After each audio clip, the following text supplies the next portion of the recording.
ए अधात्र समय आमर ए भुवनेश्वर बस्ती की तुम्हें कहीं आसीछ तुम नामग्राम ठिकाना मत खोलिक कहवा कहलु तुम जातिरा कौन मत कही दियो तुम्हें माई पिला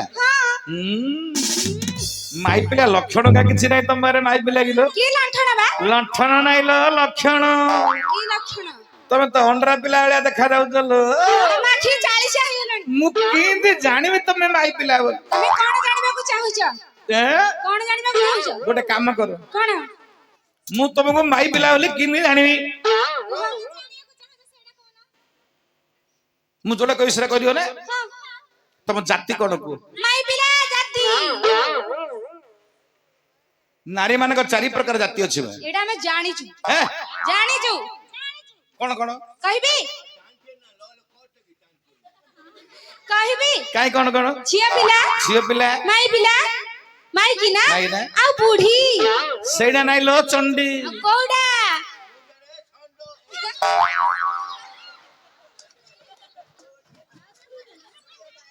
एमा ए जगत रे चारि प्रकार नारी जाति अछंती चारि प्रकार पुरुष जाति अछंती ब्रह्म वैवर्त व्यास निजे कहिचंदी मा चारि प्रकार नारी पुरुष हां कोन कोन चारि प्रकार कोन पद्मिनी चित्रिणी संखिनी हस्तिनी चारि जाति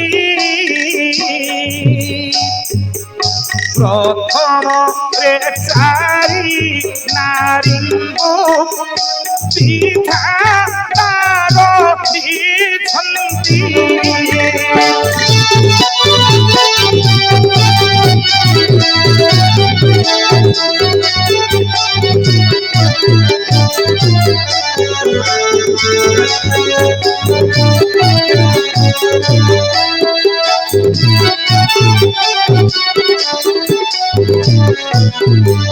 मणिमा चारि प्रकार नारी जाति रहिले पद्मिनी चित्रिणी संखिनी हस्तिनी अच्छा ता प्रकार चारि प्रकार पुरुष सृष्टि होला हां कोन जे चारि प्रकार पुरुष कोन ससक मृग चारि पुरुष जाति चारि नारी चारि पुरुष विधाता रचिछन्ति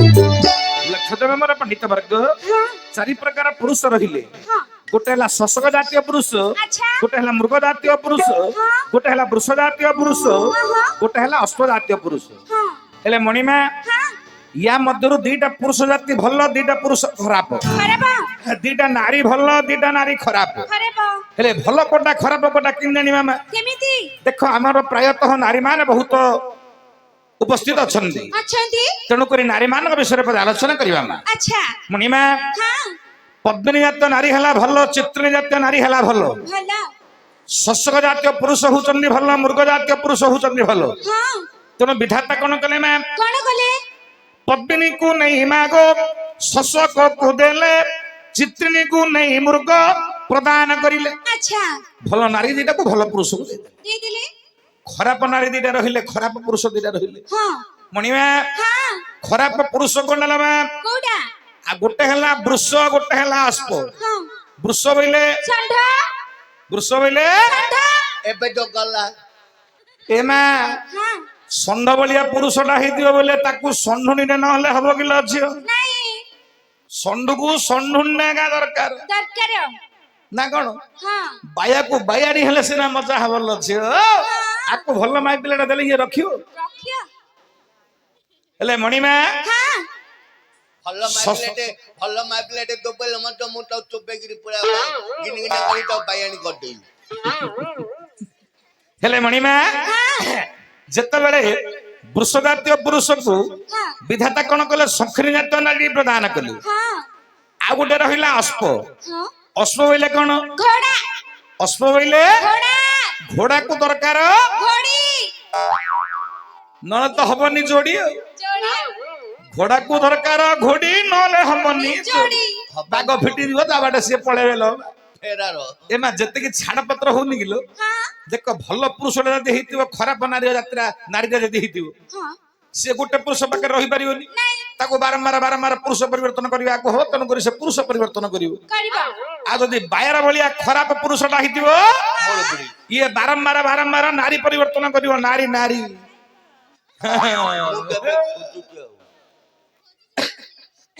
ତୁ ଖୋଜୁଛୁ ଠିଆକିରି କଣ ରେ ସବୁବେଳେ ବସେଇ ଦଉଛୁ ଏଡା କଣଟା ଖୋଜୁଛୁ ତୁ? ମାଇପିଲା କି ତୋର ମାଇପ ନାହିଁ? ଅଛି କେତେଟା? 3ଟା ପଳେଇଲେଣି। 3ଟା ଗଲେଣି। ଆଚ୍ଛା ଗୋଟା କେତେଟା ଲେଖେ ପୁଅ ଝିଅ ହେଇଛି ନା ନାଇଁ? ହେଇଛି। ପିଲା ଝିଲା ହେଲାଣି? କେତେଟା ଲେଖେରେ? 3ଟା 4ଟା ଲେଖେ ହେଇଛି। ଆଉ ପିଲା 3ଟା 4ଟା ଲେଖେ ତ ହେଲେଣି ଆଉ ସେ ତାକୁ ରଖିଲେ ହବନି। ଛୋଟ ପିଲା 3-4ଟା ହେଲାଣି ଛୋଟ ରଖିକି ଆଉ ଏବେ 18 ବର୍ଷର ଖୋଜୁଛି। ହେଠି ବାୟା ତତେ ଏଥର ଫଟା ମାଟା ଦରକାର ବୁଝିଲୁ। ମତେ ଫଟେଇ ମାଣ୍ଡ ମାରୁ। ହେଲେ ମଣିମା ଯେତକ ନାରୀ ଜାତି ଅଛନ୍ତି ସଂସାରରେ ଭଲ କୋଉଟା ଖରାପ କୋଉଟା କେମିତି ଜାଣିବେ? କେମିତି? ଭଲ ନାରୀ କୋଉଟା ଖରାପ ନାରୀ କୋଉଟା ୟାକୁ ନେଇ ବ୍ୟାସ କହିଲେ ବ୍ରହ୍ମବର୍ତ୍ତରେ ନାରୀ ମାନଙ୍କ ଦେହରୁ ଗୋଟେ ବାସନା ବାହାରିବ। ବାସନା ଗନ୍ଧ ମାରିବ ଗନ୍ଧ। ଗନ୍ଧିରେ ଖରାପ ଲୋ ଖରାପ ଗନ୍ଧୁଚିରେ ମାଇ ବାସନା ବଢିଆ ବାସନା ହଉଥିଲେ ବଢିଆ ହଉଛି। ବାସନାଟା ସବୁଠିକି ଲୋଡା ଗନ୍ଧିଲେ ଛି ହେଲା। ହେଲେ ମଣିମା ବ୍ୟାସ କଣ କହିଲେ? ଆଗମା ପତ୍ନୀ ନାରୀଙ୍କ ଦେହ ବାସେ ପଦ୍ମ ପ୍ରାୟ। ପତ୍ନୀ ନାରୀ ମାନଙ୍କର ଦେହ ବାସେ ପଦ୍ମ ପ୍ରାୟ। ପଦ୍ମ ପୁଷ୍ପ ଭଳିଆ ପତ୍ନୀ ଜାତୀୟ ନାରୀ ମାନଙ୍କ ଦେହ ବାସନା ହବ। ଚିତ୍ରିଣୀ ମାନଙ୍କ ଦେହ କେମିତି ହବ? ଚିତ୍ରିଣୀ ନାରୀଙ୍କ ଦେହ କର୍ପୂର ପରାୟ ଝିଅ କର୍ପୂର ପରାୟ।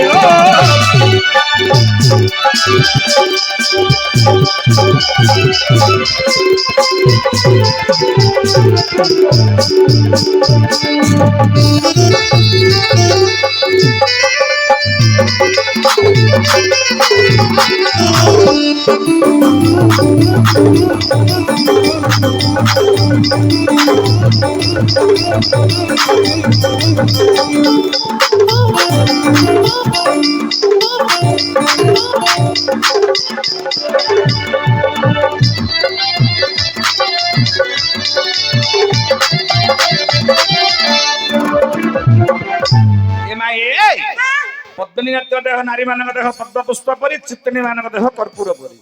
ଦିଟା ଭଲ ବାସନା। ଆଉ ଖରାପ ନାରୀ ଦିଟା କେମିତି ବାସନା ଜାଣିଛୁ?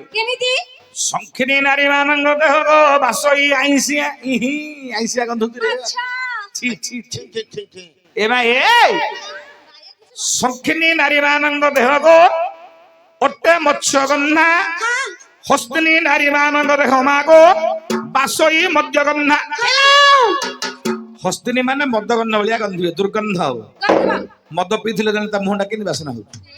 ଦେଶୀ ପୁଡା ପିଇ ଦେଇଥିବ ବୋଲେ ମୁହଁଟା ଦୁର୍ଗନ୍ଧ ହଉଛି ସେମିତିକା ବାସନା ହବ। ହସ୍ତିନୀ ଜାତୀୟ ନାରୀ ଯଦି ହେବେ। ହେଲେ ମଣିମା ତମେ ଆଜିକାଲି କଣ କରୁଛ? ସାବୁନ ଲଗେଇକିରି ଦେହରୁ ବାସନା କାଢୁଛ।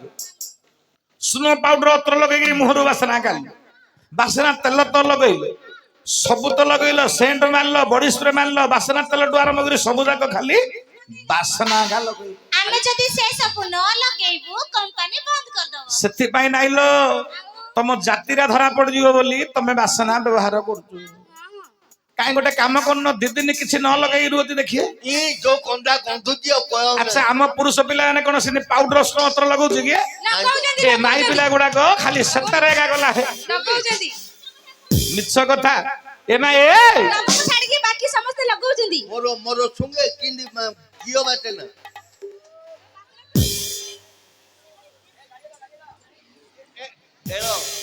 ହେଲେ ଝିଅ ହଁ ବାସ୍ତନରୁ ଜଣା ପଡିଲାନି ନାଇଁ ଖାଲି ଯଦି ନାରୀ ମାନଙ୍କ ବିଷୟରେ ଆଲୋଚନା କରିବା ଆଜ୍ଞା 5-7 ଘଣ୍ଟା ସରିଯିବ ନାରୀ ମାନଙ୍କ ବିଷୟରେ ସରିବନି ଗୋଟେ ପଦରେ କିଛି କହିବା କହୁନ ମଣିମା ହଁ କୋ ନାରୀର କେଶଟା କେମିତି ହଁ ନାରୀ ମାନଙ୍କ କେଶକୁ ନେଇ କାଳିଦାସ କହିଲେ କଣ କହିଲେ ନାରୀ ମାନଙ୍କ କେଶର ବର୍ଣ୍ଣ କେମିତି କେଶ ଦେଖାଯିବ କେମିତି ଆଚ୍ଛା କେଶ ବୋଲେ ବୁଝିପାରୁଛ କଣ କେଶ ବୋଲେ କଣ ରେ କେଛ ବେଲେ ହାତ ମୂର୍ଖକୁ ଦେଲେ ଉପଦେଶ ଲାଗଇ ବ୍ରହ୍ମ ହତ୍ୟା ଦୋଷ ବା କେଶ ବୋଲେ ହାତ ଜାଣିପାରୁନୁ ମୂର୍ଖ ଆହୁରି କେଶ ବୋଲେ ହାତ ନା ତମ ଘର ଆଉ କେଛ ବେଲେ ମୁଁ କେଉଁ ଜାଣି ଓ ବାଳ ଛି ଛି ରେ ଜାଣିଲି ଏଥର ମାଇ ପିଲାଟା କହିଲା ମୋ ବାଳ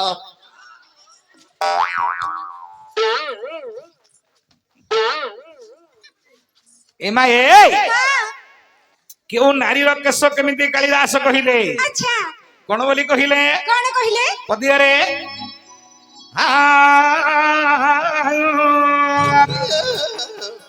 ମୋ ମା ଭଉଣୀ ଗୋ ଆ ମାମା ଉସି ଗୋ ମୋର ମାମା ଉସି ଗୋ ମୋର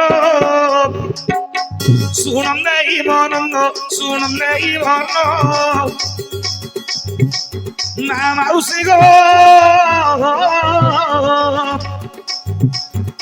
ଶୁଣମ ଦେଇ ମନ ଶୁଣମ ଦେଇ ମନ কেউ নারীর কেশ ওটে কেউ বর্ণ কেউ নারীর কেশ অটই কেউ বর্ণ কালিদাস পুণি করিলে রচন পতিনী নারীর কেশ বেদাণরে ফুলারে নাতুনি বুদ্ধিরে পড়িকি নাট্য হট হট হয়ে গেল নাতুনি ছাড় দেখি পড়ে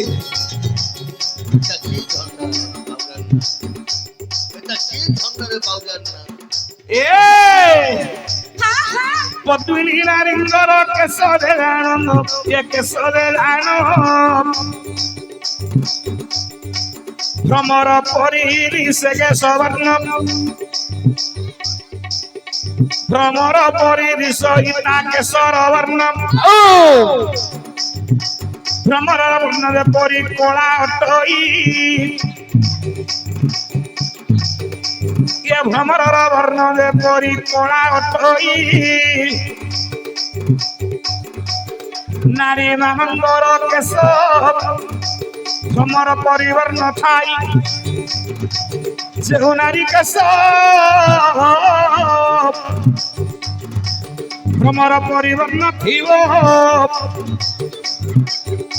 যে নারীর কেশ দেখ ভ্রমর পরিবর্ণ থিব পদ্মিনী বলি সে নারীକୁ ଚିହ୍ନିବ আগ মা পদ্মিনী বলিল সে নারীକୁ ଚିହ୍ନିବ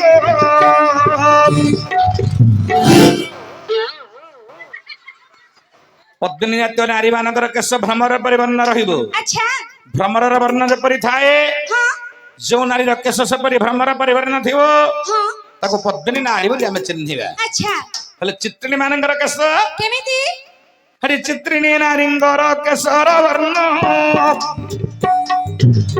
ଆଗ ମା ଚିତ୍ରିଣୀ ନାରୀଙ୍କ ଏ କେଶର ବର୍ଣ୍ଣ କୁଞ୍ଚ କୁଞ୍ଚରେ ଦିଶୁଥିବ ରାଣ ଯେଉଁ ନାରୀ କେଶ কুঞ্চ কুঞ্চ থিব কুঞ্চ কুঞ্চ থিব চিত্রিণী বলি সে নারীକୁ চিহ্নিব আগ মা চিত্রিণী বলিল সে নারীକୁ চিহ্নিব কুঞ্চিত কেশী ଗୋଟେ ହେଲା ଭ୍ରମର କେଶୀ ଆଉ ଗୋଟେ ହେଲା କୁଞ୍ଚିତ କେଶୀ ହଁ ଯେଉଁ ନାରୀ କେଶ ମାଗ କୁଞ୍ଚ କୁଞ୍ଚ ଥିବ ଚିତ୍ରିଣୀ ଭଳିଣ ସେହି ଗୋ ନାରୀକୁ ଚିହ୍ନିବ ଆଚ୍ଛା ଚିତ୍ରିଣୀ ନାରୀ ବୋଲି ତାକୁ ଚିହ୍ନିବାକୁ ହବ ହଁ ହେଲେ ମଣିମା ହଁ ହେଲେ ସଂଖିନୀ ମାନଙ୍କର କେଶ କେମିତି ରହିବ ମା କେମିତି କବି କଣ କହିଲେ କଣ କହିଲେ ହେଜି ଡେଉନାରୀ କେଶ ମାଗ ତାମ୍ରବର୍ଣ୍ଣ ଥିବ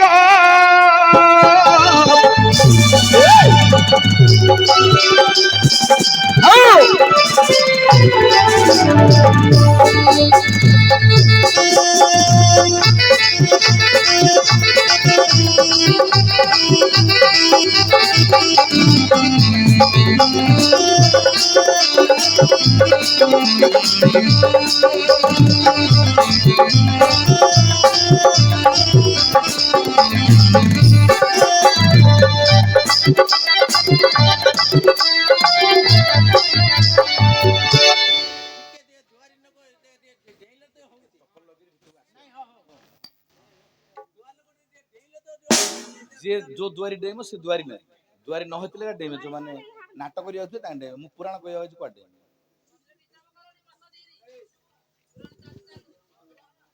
ଏମା ନାରୀର କେଶ ତାମ୍ରବର୍ଣ୍ଣ ଥିବ ତାମ୍ର ପରିବର୍ଣ୍ଣ ମାଗ ଯୋଉ ନାରୀର ଥିବ ସଂଖିନୀ ବୋଲିଣ ସେଇ ଗୋ ନାରୀକୁ ଚିହ୍ନିବ। ଆଚ୍ଛା ତାପରେ ଆସିଲା ହସ୍ତିନୀ ହଁ ହସ୍ତିନୀ ମାନଙ୍କର କେଶ କେମିତି ଥିବ କେମିତି ସେଠି ଲମ୍ବା ଲମ୍ବା ବେଣୀ ମାଗ ଯୋଉ ନାରୀର ଥିବ ଗୋ ଯୋଉ ନାରୀର ଥିବ ହସ୍ତିନୀ ବୋଲିଣ ସେଇ ନାରୀକୁ ଚିହ୍ନିବ।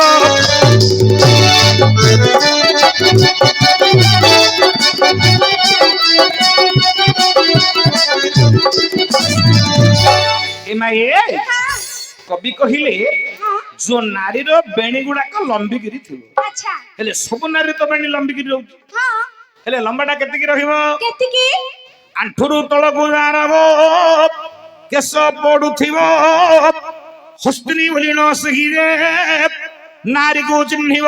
ହଁ ଏ ଯୋଉ କେଶର ଲମ୍ବା ହଁ ହଁ ପିଚାରୁ ଅଣ୍ଟା ପନ୍ଦେ ଥିଲେ ଚଳିବ ଚଳିବ ଅଣ୍ଟେ ପର୍ଯ୍ୟନ୍ତ ହବ ପିଚାରୁ ଏ ଆଣ୍ଠୁ ପର୍ଯ୍ୟନ୍ତ ଯାହାର କେଶର ଲମ୍ବା ଥିବ ତାକୁ ହସ୍ତିନୀ ଜାତୀୟ ନାରୀ ବୋଲି କବି ପ୍ରମାଣ କଲେ। ଆଚ୍ଛା ଏ ଦିଟା ଜାଗା ତ ଅଛି ତଳୁ ବୋଲି ନମ୍ବି କାଇଁ କାଇଁ ଦେଖେଇଲ ମା ତମ ଟିକେ ଦେଖେଇଲ ଦେଖୁନୁ ଏ ଭାଇଆ ଓ ତୁ ଏବେ ଆଙ୍କର ଏଇଟାକୁ ଦେଖୁଥିଲୁ ନା ହଁ ଏଇଟାକୁ ଦେଖୁଥିଲୁ ତିନି ପାନ୍ଦରୁ ପଳେଇବୁ ରେ ପୁଅ କି କମ ଭାଇ ବେଲେ ତାର ସେଇଟାକୁ ଦେଖିଲେ କାଳେ ମୁଁ ସବୁ ଦେଖିବ ନାରୀ ମାନଙ୍କର ପାଞ୍ଚ ଜାଗାକୁ କେବେ ଦେଖିବନି ପାଞ୍ଚଟା ଜାଗା ନାରୀ ମାନଙ୍କର ପାଞ୍ଚ ଜାଗାକୁ ଯିଏ ଦେଖିଲା ସିଏ ହଟ ହଟା ହେଲା। ଆଚ୍ଛା ଏ ମାଇ ପିଲାଙ୍କର ପାଞ୍ଚଟା ଜାଗା କୋଉଟା ଦେଖିବାକୁ ହବନି କାଇଁ ଆରେ ଅର୍ଜୁନ ଦେଖିକିରି କେତେ ହଟଣା ହେଇଛି ପଚାରରେ ଅର୍ଜୁନ ଅର୍ଜୁନ ଦେଖିକିରି ମାଇ ପିଲାର ପାଞ୍ଚ ଜାଗାରୁ ଗୋଟେ ଜାଗାକୁ ଦେଖିଦେଲା ହଟଣା ହେଇଛି ପଚାରେ ଏ ମାଇ ପିଲାଟା ତତେ ଦେଖେଇ ଦେଇଛି ଏ ଆରେ କଣଟା ପଚାରରେ ଆଉ କଣଟା କୋଉ ଶୁଣେ ପାଞ୍ଚ ଜାଗା କହିବି ଅର୍ଜୁନ କୋଉଟାକୁ ଦେଖିକିରି ଭଲ ହେଇଛନ୍ତି ସେଟା ହେଲେ କହିବି କାଇଁ ହେଲା। କ ଏ ମା ହଁ ହଁ ଶାସ୍ତ୍ର କଣ କହିଲା କଣ ନାରୀ ମାନଙ୍କର ପାଞ୍ଚ ଜାଗାକୁ ପୁରୁଷ ଦେଖିବନି ପୁରୁଷର ପାଞ୍ଚ ଜାଗାକୁ ନାରୀ ଦେଖିବନି। ଆଚ୍ଛା ତମେ ଆମର ଦେଖନି ଆମେ ତମ ତୁ ଦେଖୁ ଦିନରେ ମୋ ଉପର ପାଟି ছিল ମୋ ତଳ ପାଟି କଥା କହିବ ହେଲେ ଝିଅ ହଁ ତମେ ପୁରୁଷ ମାନଙ୍କର ପାଞ୍ଚ ଜାଗାକୁ ଦେଖିବନି ହଁ କି ତମର ମଧ୍ୟ ପାଞ୍ଚ ଜାଗାକୁ ପୁରୁଷ ଦେଖିବେ ନାହିଁ। ଆଚ୍ଛା କୁହ ଆଚ୍ଛା ଏ ମାଇ ପିଲାଙ୍କର କୋଉଠି ପାଞ୍ଚଟା ଜାଗାକୁ ଦେଖିବାକୁ ହବନି କବି କଣ କହିଲେ କଣ କହିଲେ କବରୀ ତିଳକ ସହିବ ଦରହାସ ତତେ ବଚ କୁଚ ଲୋଚନ ପଞ୍ଚୟତେ କାମଦେବ ପ୍ରହାର କାମଦେବ ପ୍ରହାର କବି କଣ କହିଲେ କଣ କବରୀ କବରୀ କବରୀ ବୋଲେ କଣ ଜାଣିଛୁ ଭାଇଆ କଣ ଶୁଣିବୁ ହଁ ଆରେ କବରୀ ବୋଲନ୍ତେ ବେଣୀ ଅଟଇ ହଉ ହଉ ଆରେ କବରୀ ବୋଲନ୍ତେ ନାରୀର ବେଣୀ ଅଟଇ ନାରୀ କବରୀକୁ କେବେ ଦେଖିବ ନାହିଁ ଭାଇ ନାରୀ କବରୀକି ଯେବେ ଦେଖିଦେବ କାମାନରେ ପୁରୁଷ ଯେ ଦର୍ଥ ହୋଇବ ଆଚ୍ଛା କନ୍ଦର୍ପ ବାଣ ବେଣୀରେ ରହିଲା ବେଣୀରେ ରହିଲା ତେଣୁ ନାରୀର ବେଣୀକି କେବେ ଦେଖିବ ନାହିଁ ହଲା ତେଣୁ ନାରୀର ବେଣୀକୁ କେବେ ଦେଖିବ ନାହିଁ ହଲା ଓଲାରେ ଓ ପଚାରେ ଚିଣ୍ଟୁ ପରା ତା ନା ତା ଚିଣ୍ଟୁ ପରା ଦେଖିକିରି କିନ୍ତୁ ହଟଡ଼ା ହେଇଛି ପଚାରେ ହଁ ଖାଲି ବେଣୀଟାକୁ ଦେଖିଦେଲା ବେଣୀ ବେଲେ କଣ ବାଳ କଣ ବାଳ ବାଳ ଦେଖିଛି ଏଟା ହେଇଯାଉଛି।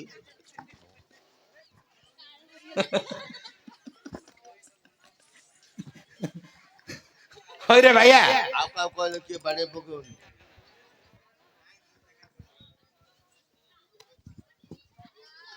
ଲକ୍ଷ୍ୟଦେବ ମୋର ପଣ୍ଡିତ ବର୍ଗ ନାରୀର କବଡିରେ ରହିଲା କାମ କନ୍ଦର୍ପ। ଆଚ୍ଛା ତେଣୁ ନାରୀର କବଡିକି କେବେ ଦେଖିବ ନାହିଁ। ନାହିଁ ହେଲେ ଆଚ୍ଛା ଗୋଟେ ଗଲା ଆଉ କୋଉଟାକୁ ଦେଖିବ ନାହିଁ ରେ ଆଉ କୋଉଟାକୁ ଦେଖିବନି। ଏ ଆରେ ନାରୀ ଲଲାଟ ପଟଳ ମୁଖକୁ ରେ ଯାଇନ କେବେ ଦେଖିବ ନାହିଁ ଶୁଣ ସୁଜନ ନାରୀ ଲଲାଟ ପଟଳ ମୁଖକୁ ଦେଖିଦେବ କାମାନଳେ ପୁରୁଷରେ ଦଗ୍ଧ ହୋଇବ। ଆରେ କାମାନଳେ ପୁରୁଷ ଦଗ୍ଧରେ ହୋଇବ। ଉଲାରେ ଆଉ ନାରୀର ମୁଖରେ ମଧ୍ୟ କାମ କନ୍ଦର୍ପ ରହିଲା। ଆଚ୍ଛା ନାରୀର ମୁଖର ଲଲାଟ ପଟଳକୁ ଦେଖିଦେଲୁ ପୁଅ ତିନି ପାଞ୍ଚରୁ ପଳେଇବୁ ରେ। ଆଉ ମୁହଁ କହିଲେ ଦେଖିବାକୁ ହଉନି। ହେଲେ ଉଲାରେ ଓ ସବୁ ଦେଖିବୁ ଆଉ ଗୋଟେ ଜାଗାକୁ କେବେ ଦେଖିବୁନି। କୋଉଟା ସେଇଟା କୋଉଟା ସେଇଟା କୋଉଟା ଶୁଣିବୁ ହଁ ହଁ ନାରୀର ହସକୁ କେବେ ଦେଖିବୁ ନାହିଁ। ମାଇ ପିଲାଟାକୁ ଯଦି ଚାହିଁଲୁ ସିଏ ଯଦି ହସି ଦେଲା ତୁ ତ ଫସି ଗଲୁ। ଆଜ୍ଞା ଆପଣ ଲକ୍ଷ୍ୟ ଦେବେ ଗୋଟିଏ 80 ବର୍ଷର ବୁଢାଟେ ତାର ଦାଣ୍ଡ ପିଢାରେ ବଇଥିବ। ଗୋଟେ ମାଇ ପିଲାଟେ ଯଦି ଯିବ ରାସ୍ତାରେ ଏମା ଦେଖ ମତେ ଦେଖଉଛି ହସିକିରି। ଶୁଣରେ 80 ବର୍ଷର ବୁଢାଟେ ଦାଣ୍ଡରେ ବଇଥିବ ବଇଥିବ ତାଙ୍କ ଦାଣ୍ଡ ପିଣ୍ଡାରେ ହଁ ଯଦି 16 ବର୍ଷିଆ ମାଇ ପିଲାଟା ସେପଟେ ଯାଇକି ଟିକେ ଯଦି ଖାଲି ହସି ଦେଲା ବୋଲେ ହେଲେ ବୁଢାଟା ମଧ୍ୟ ସିଧି ହବ। ଇଆଡେ ଇଆଡେ ଇଆଡେ ନାଛ ଦଉଛ। ଦେଖେ ଦେଖେ ଦେଖେ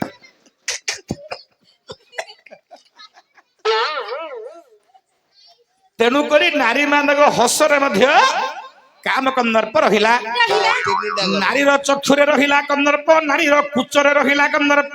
ଆଚ୍ଛା ତେଣୁକରି ନାରୀ ମାନଙ୍କର 5 ଜାଗାକୁ ଦେଖିବୁନି।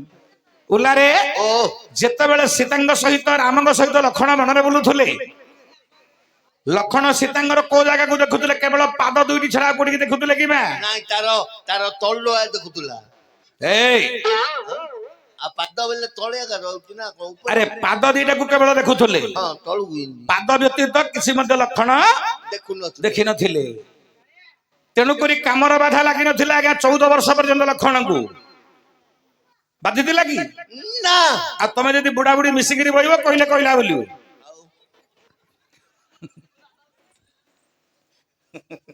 ହଉ ଏବା ଏହିପରି ନାରୀ ମାନଙ୍କର 5 ଜାଗାରେ କନ୍ଦର୍ପ ରହିଲା ହଁ ନାଇଁ। ହେଲେ ରାତ୍ର ସମୟରେ ତମେ କାହିଁକି ଅର୍ଜୁନଙ୍କ ନିକଟକୁ ଆସିଛ କହିଲ? ପ୍ରତିହାର